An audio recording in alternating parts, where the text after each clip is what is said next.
వెజిటేబుల్స్‌లో ఎవరికైనా నచ్చేది వంకాయ. అలాంటి వంకాయతో బిర్యానీ ఎలా చేయాలో చెప్పబోతున్నాను. బ్యాచిలర్స్ కూడా ఈజీగా చేసుకోవచ్చు ముందుగా. 2 ఇంచీల అల్లం, 15 వెల్లుల్లిపాయ రెబ్బలు, 2 టేబుల్ స్పూన్ కొబ్బెర, 1 టేబుల్ స్పూన్ మెంతులు, 6 లవంగాలు, 1 స్పూన్ జీలకర్ర, మిరియాలు, ఒక బిర్యానీ ఆకు, ఒక ఏలక, ఒక చెక్క, ఒక మరాఠీ మొగ్గ, 2 టేబుల్ స్పూన్స్ నువ్వులు, 3 టేబుల్ స్పూన్స్ పల్లీలు, ఒక 10 ఎండుమిర్చి, 3 టేబుల్ స్పూన్ ధనియాలు అన్నీ ప్యాన్లో వేసుకొని ఒక్కొక్కటిగా ఫ్రై చేసుకోవాలి.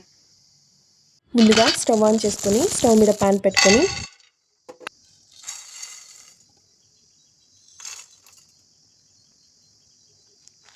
ఇలా ఒక్కొక్కటి వేసుకొని ఫ్రై అవ్వనివ్వాలి. ఫ్రై అయ్యాక చివరిగా కొన్ని నువ్వులు అలానే మెంతులు కూడా వేసుకొని ఫ్రై అవ్వనివ్వాలి.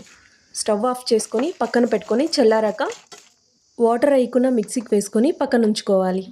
2 కప్స్ వరకు బాస్మతి రైస్ తీసుకొని కడిగి హాఫ్ అన్ అవర్ పాటు నానబెట్టుకుంటున్నాను. ఇప్పుడు ప్యాన్లో ఫ్రై ఆనియన్స్ కోసం 5 ఆనియన్స్ కట్ చేసుకొని వేసుకుంటున్నాను. ఈ ఆనియన్స్ ఫ్రై అయ్యేలోగా వంకాయలు కడిగి కట్ చేసి పెట్టుకొని వంకాయలకి స్టఫింగ్ పెట్టుకున్నాం. వంకాయని కట్ చేసుకునేటప్పుడు బాగా చూసుకొని కట్ చేసుకోవాలి. అలా కట్ చేసుకున్న వాటిని కొంచెం సాల్ట్ వేసి సాల్ట్ వాటర్లో కాసేపు అలా ఉంచాలి. ఈలోగా మనకు ఫ్రైడ్ ఆనియన్స్ అయితే రెడీ అయిపోయాయి. వంకాయకి స్టఫింగ్ పెట్టుకొని మిగిలిన పొడిలో ఇలా హాఫ్ కప్పు పెరుగు వేసుకొని మిక్స్ చేసుకోవాలి. స్టవ్ మీద ప్యాన్ పెట్టుకొని ఆయిల్ వేడయ్యాక కరివేపాకు, పచ్చిమిరకాయలు వేసి ఫ్రై చేసుకోవాలి. తర్వాత వంకాయలు కూడా వేసుకొని లో ఫ్లేమ్లో పెట్టుకొని కాసేపు అలా మగ్గనివ్వాలి. ఈలోగా రైస్ కోసం ఒక గిన్నెలోకి వాటర్ తీసుకున్నాను. వాటర్ వేడయ్యాక 4 లవంగాలు, 2 యాలకులు, 3 మరాఠీ మొగ్గలు, 3 అనాస పువ్వులు, 2 జాపత్రి, 3 బిర్యానీ ఆకులు, 1 టీ స్పూన్ జీలకర్ర కూడా వేసుకొని బాగా బాయిల్ అవ్వనివ్వాలి.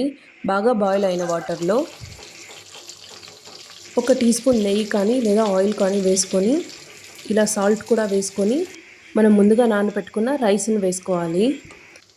రైస్ ఇలా 75% వరకు ఉడకనివ్వాలి. తర్వాత ఉంచుకొని పక్కన పెట్టుకోవాలి. ఈలోగా మనకి వంకాయలు అయితే మగ్గిపోయాయి. మనం ముందుగా మిక్స్ చేసి పెట్టుకున్న మిశ్రమాన్ని ఇందులో వేసుకొని మళ్ళీ ఫ్రై చేసుకోవాలి. స్టవ్ని లో ఫ్లేమ్లో పెట్టుకొని అలా ఇలా తిప్పుతూ అడ్జస్ట్ చేసుకోవాలి.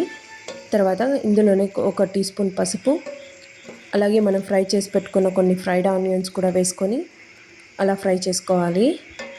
చివరిగా కొద్దిగా కొత్తిమీర కూడా వేసుకొని కొంచెం ఫ్రై అయ్యాక దించి పక్కన పెట్టుకోవాలి. దమ్ పెట్టుకోవడానికి మనం ఆయిల్ కానీ లేదా గీ కానీ వేసుకొని ఇలా ముందుగా ఉడికించి పెట్టుకున్న రైస్ని ఇలా స్ప్రెడ్ చేసుకొని ఆనియన్స్ అలానే కొత్తిమీర స్ప్రెడ్ చేసుకొని ఇప్పుడు మనం ఫ్రై చేసి పెట్టుకున్న వంకాయ స్ప్రెడ్ చేసుకోవాలి.